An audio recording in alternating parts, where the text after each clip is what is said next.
Praise హల్లెలూయా. దేవునికి స్తోత్రం. బాగున్నారా? దేవుని కృపలో తెలుతున్నారా? దేవుడు మీకు ఇచ్చినటువంటి ఆశీర్వాదాలను బట్టి ఆయనను స్తుతిస్తూ ఉన్నారా? మన దేవుడు గొప్ప దేవుడు. ఆయన ఆశ్చర్యకరుడు, ఆలోచనకర్త, బలవంతుడైనటువంటి దేవుడు.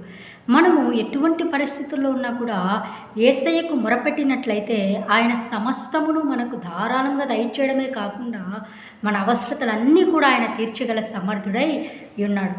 చూడండి, దేవుని యొక్క వాక్యంలోనికి వెళ్ళడానికి ముందుగా ఒక చిన్న ప్రార్థన చేసుకుందాం. పరిశుద్ధ, ప్రేమ, నమ్మకమైన మా ప్రియ పరలోకపు తండ్రి, నీ ఘనమైన, శ్రేష్టమైన, ఉన్నతమైన నామాన్ని బట్టి నీకు స్తోత్రం నాయన. ఈ యొక్క వాక్యాన్ని వీక్షిస్తున్న ప్రతి ఒక్క బిడ్డను దీవించండి, ఆశీర్వదించండి. నీ వాక్య జ్ఞానంతో మమ్మల్ని నింపమని వేడుకుంటున్నాం యేసయ్య. నీ సిలువ చాటును నన్ను మరుగుపరచండి. వినగల వివేకమును, మనస్సును, నాయన చెవులను నీ బిడ్డలకు అనుగ్రహించండి. ఈ వాక్యము ద్వారా నీ బిడ్డలని దీవెన పొందుకోవడానికి సహాయం చేయమని మా రక్షకుడు నీ కుమారుడైన యేసుక్రీస్తు నామములో అడిగి వేడుచున్నాం తండ్రి, ఆమేన్. హల్లెలూయా. దేవుని నామానికి మహిమ కలుగునుగాక. మరొకసారి దేవుడు తన వాక్యము ద్వారా మనందరితో మాట్లాడాలని ఆశపడతా ఉన్నాడు. ఈ దినం మనము ఎఫెసీలకు రాసిన పత్రిక 5వ అధ్యాయము 1 నుంచి 18 వచనాలు ధ్యానించుకుందాం. మనందరికీ తెలుసు, అపోస్తులైనటువంటి పౌలు అనేక మంది యేసుక్రీస్తు బిడ్డలను హింసించి వారందరినీ కూడా దూషించి ఎన్నో విధాలుగా దేవుని అవమానపరిచినటువంటి వ్యక్తి ఎప్పుడైతే దేవునిలోకి వచ్చాడో, పౌలుగా మార్చబడిన తర్వాత యేసుక్రీస్తు కొరకు పోరాడాడు, ఎంతగానో శ్రమపడ్డాడు. నేను మంచి పోరాటం పోరాడి తిని, నా పరువు కడముట్టించి తిని అంటాడు. మంచి పోరాటం పోరాడాడు పౌలు. అటువంటి పౌలు చెప్తా ఉన్నాడు. చూడండి, ఎఫెసీయులకు రాసిన పత్రిక 5వ అధ్యాయము 1 నుంచి 18 వచనాలు. మీ దగ్గర బైబిల్ గ్రంథాలు ఉంటే తెరవవలసిందిగా ప్రభు పేరట మనవి చేస్తున్నాడు. అక్కడ క్రైస్తవుల నడక ఎలా ఉండాలి, క్రైస్తవులు ఏ విధంగా నడవాలి. ఈ లోకంలో క్రైస్తవులు అనే వాళ్ళు అనేక మంది ఉన్నారు, కానీ చాలామంది నామకార్థ క్రైస్తవులుగా ఉన్నారు. వాళ్ళంతా కూడా ఆచార భక్తి కలిగినటువంటి క్రైస్తవులుగా ఉన్నారు. అయితే దేవుని యొక్క లేఖనం మనకేమి తెలియజేస్తూ ఉంది, క్రైస్తవుల నడక ఎలా ఉండాలని ప్రభు కోరుకుంటా ఉన్నాడు. ఏ విధంగా పౌలు ద్వారా దేవుడు లేఖనాల్లో రాయించాడో మనం గమనించినట్లయితే, మొట్టమొదటిగా క్రైస్తవులు అనేవారు దేవుణ్ణి పోలి నడుచుకోవాలి. ఆ మాట ఎఫెసీయులకు రాసిన పత్రిక 5వ అధ్యాయం 1వ వచనంలో రాయబడి ఉంటుంది. మనం ఎవరిని పోలి నడుచుకోవాలంట? యేసును పోలి నడుచుకోవాలి. దేవుణ్ణి పోలి మనం నడుచుకోవాలి. యేసుక్రీస్తు నిజమైనటువంటి దేవుడు. ఆయన ఈ లోకానికి వచ్చినప్పుడు ఒక మాదిరిని ఉంచిపోయాడు. ఆయన మనందరికీ ఒక మాదిరిగా ఉన్నాడు. మనం ఈ లోకంలో ఎలా బ్రతకాలో, ఎవరితో ఎలా మాట్లాడాలో, ఎలా జీవించాలో, ఎలా మనము దేవుని ప్రేమను కలిగి బ్రతకాలో ఆయన మనకు మాదిరిగా ఉన్నాడు. ఆయన నరావతారుడుగా ఈ లోకానికి వచ్చి మనం ఏ విధంగా జీవించాలనేది ఆయన ఒక మాదిరిని మనకు ఉంచిపోయాడు. కాబట్టి మనము ఈ లోక సంబంధమైన వ్యక్తులను కాదు మనం ఫాలో అవ్వాల్సింది. ఈ లోక సంబంధమైన వ్యక్తులను కాదు మనము ఆచరణలోకి తీసుకొని వాళ్ళను వెంబడించాల్సింది, వారిని పోలి నడుచుకోవాల్సింది. మనం ఎవరిని పోలి నడుచుకోవాలంట? దేవుణ్ణి పోలి నడుచుకోవాలంట. మొట్టమొదటిగా క్రైస్తవుడు అయిన నీవు ఒకసారి పరీక్షణ చేసుకో. దేవుని బిడ్డగా నువ్వు ఎవరిని పోలి నడుచుకుంటా ఉన్నావు? నీకు ప్రవర్తన ఎలా ఉంది? నువ్వు ఒకవేళ ఒక హీరోని ఫాలో అవుతూ ఉండొచ్చు, లేకపోతే ఒక హీరోయిన్ని ఫాలో అవుతుండొచ్చు. వాళ్ళు ఇలా ఉన్నారు, వీళ్ళు ఇలా ఉన్నారని చెప్పి వాళ్ళని పోలి నడుచుకుంటూ ఉండొచ్చు. కానీ దేవుని యొక్క వాక్యం మనల్ని ఈరోజు హెచ్చరిక చేస్తూ ఉంది. ఏమనంటే, మనము దేవుణ్ణి పోలి నడుచుకోవాలంట. ఈ దినం నుంచి మనందరం కూడా తీర్మానం చేద్దాం ఏమని, మనం దేవుణ్ణి పోలి నడుచుకునేలా. యేసుక్రీస్తుని పోలి నడుచుకోవడం అంటే ఏంటంటే, దేవుడు మనకి ఏం చెప్పాడు? నిన్ను వలె నీ పొరుగువాన్ని ప్రేమించమని చెప్పాడు. మొదట నన్ను ప్రేమించమని చెప్పాడు. ఆయన ప్రేమను రుచి చూసినటువంటి వ్యక్తి లోక ప్రేమకు ఏమాత్రం కూడా ప్రయాస పడడు. కాబట్టి మొదట దేవుణ్ణి ప్రేమించి తర్వాత నిన్ను వలె నీ పొరుగువాన్ని ప్రేమించమన్నాడు ఆయన. మనలో ఎటువంటి అసూయ, కక్ష, భేదాలు, కలహాలు ఉండకూడదు.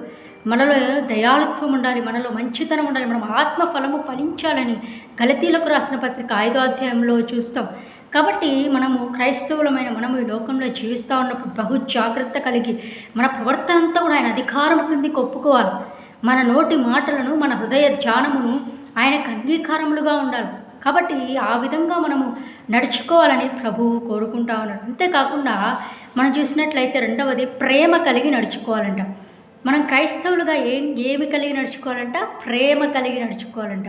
అయితే ఈ లోక సంబంధమైన ప్రేమ కాదు. ఈ లోక సంబంధమైన ప్రేమ అశాశ్వతమైనది.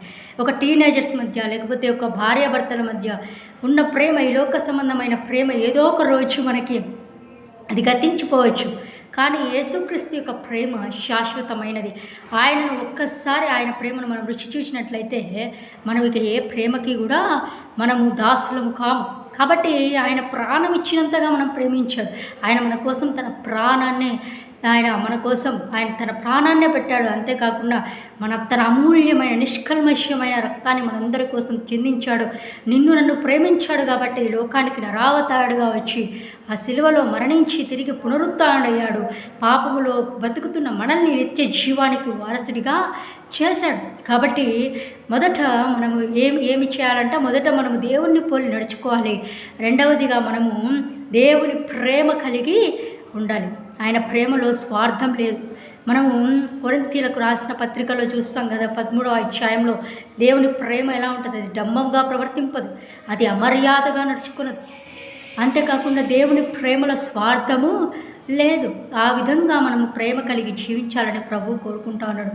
అంతేకాకుండా మనం చూసినట్లయితే అదే ఎఫెసీయులకు రాసిన పత్రిక 5వ అధ్యాయము 10వ వచనంలో రాయబడి ఉంటుంది, వెలుగు సంబంధుల వలె ఉండాలంట. మనం ఎలా ఉండాలి?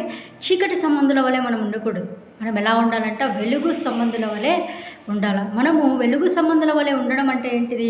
మనం పాపము నుంచి బయటికి రావాలి. మనం ఏమాత్రం కూడా పాపంలో జీవించడానికి వీలు లేదు. పాపులుగా మనం ఉన్నట్లయితే మనం ఇంకా యేసుక్రీస్తుని సిలువ వేసిన వారం అవుతాం. అందుకే మనము ఈ లోకం మట్టుకే బ్రతుకుతూ దౌర్భాగ్యము కాకుండా పాపం నుంచి బయటికి వచ్చేది ఏ పాపమైనా కావచ్చు, అసూయ కావచ్చు, ద్వేషం కావచ్చు, పగ కావచ్చు, ఈర్ష్య కావచ్చు, లేదంటే మనసులో ఉన్నటువంటి ఆ యొక్క దురాలోచనలు కావచ్చు, లేదా ఒక అడిక్షన్ కావచ్చు, లేదా ఒక మద్యానికి బానిస అవ్వడం కావచ్చు, లేదా పరస్త్రీ వ్యామోహం కావచ్చు, what ever it may be, అది ఏ పాపమైనప్పటికీ కూడా నువ్వు ఈరోజు రక్షించబడాల. దేవుడు నీతోనే మాట్లాడుతూ ఉన్నాడు. ఎంతకాలం ఇంకా పాపంలోనే బ్రతుకుతావు? ఎంతకాలం నువ్వు ఇంకా వ్యర్థముగానే బ్రతుకుతావు? దేవుడు ఇచ్చిన ఆయుష్ కాలాన్ని ఎందుకు వ్యర్థంగా ఉపయోగించుకుంటావు? దేవుడు నీతోనే మాట్లాడుతూ ఉన్నాడు. ప్రభు నీకు ఇచ్చిన అవకాశాన్ని సద్వినియోగం చేసుకుని ఆయన వెలుగు సంబంధుల వలె నడవమంటున్నాడు కనుక మనందరం కూడా వెలుగు సంబంధుల వలె జ్యోతులుగా ప్రకాశించాలి. ఎందుకంటే యేసుక్రీస్తు లోకానికి వెలుగై ఉన్నాడు. కాబట్టి మనము ఈ లోకంలో జీవిస్తూ ఉన్నప్పుడు పాపములో పడకుండా, దుష్క్రియలు మనం చేయకుండా ఆయన ఎంతో భయభక్తులు కలిగి వెలుగు సంబంధుల వలె మనం జీవించాలి. కాబట్టి ఈ 3 విషయాలు మనం జ్ఞాపకం చేసుకుందాం. మొదటిది దేవుణ్ణి పోలి నడుచుకుందాం, రెండవది ప్రేమ కలిగి నడుచుకుందాం, మూడవది వెలుగు సంబంధుల వలె నడుచుకుందాం. ఈ వాక్యాన్ని వీక్షిస్తున్న యవనబిడవైన నీవు, ప్రాముఖ్యంగా యవనస్తులైన వారు ఎవరైతే ఉన్నారో వారందరూ కూడా వాక్యాన్ని జాగ్రత్తగా చదవాల, ధ్యానించాల, ప్రార్థనలు ఎదగాల. నీ జీవితంలో నువ్వు ఒకవేళ విజయం చూడాలని ఆశిస్తున్నట్లయితే దేవుడు నీతోనే మాట్లాడుతూ ఉన్నాడు. నువ్వు వెలుగు సంబంధిగా ఉండాలి, దేవుని ప్రేమ కలిగి ఉండాలి, దేవుని పోలి నడుచుకోవాలి. అటువంటి కృప దేవుడు మనందరికీ దయచేయునుగాక. ఆమేన్. కళ్ళు మూసుకొని ప్రార్థన చేసుకుందాం. పరిశుద్ధుడా, ప్రేమ నమ్మకమైన మా ప్రియ పరలోకపు తండ్రి, ఈ వాక్యము ద్వారా మాతో మాట్లాడినందుకు నీకు స్తోత్రము నాయన. నీ చిత్త ప్రకారంగా ప్రభు నీ ప్రేమ కలిగి నడుచుకోవడానికి నాయన, అలాగే తండ్రి వెలుగు సంబంధుల వలె జీవించడానికి ప్రభు, వాక్యానుసారంగా బ్రతకడానికి తండ్రి నీ ప్రేమ కలిగి నడుచుకోవడానికి మాకు సహాయం ఇచ్చాయి. క్రైస్తవులైనటువంటి మేము ప్రభు వ్యర్థమైన వాటిని ఆరాధించకుండా, వ్యర్థమైన వాటిని సేవించకుండా ప్రభు నేను సేవించి నీ రాజ్య వారసులు అవ్వడానికి మా అందరికీ నీ సహాయం ఇచ్చేయమని, ఈ వాక్యాన్ని వీక్షించిన తండ్రి కుటుంబాలను దర్శించి దీవించి నూరంతల ప్రతిఫలాన్ని వాళ్ళకు దయచేయమని, వాక్యానుసారంగా జీవించే కృపను మాకు దయచేయమని మా రక్షకుడు నీ కుమారుడైన యేసుక్రీస్తు నామములో అడిగి విడిచినాము తండ్రి. ఆమేన్. హల్లెలూయా. అందరికీ వందనాలండి.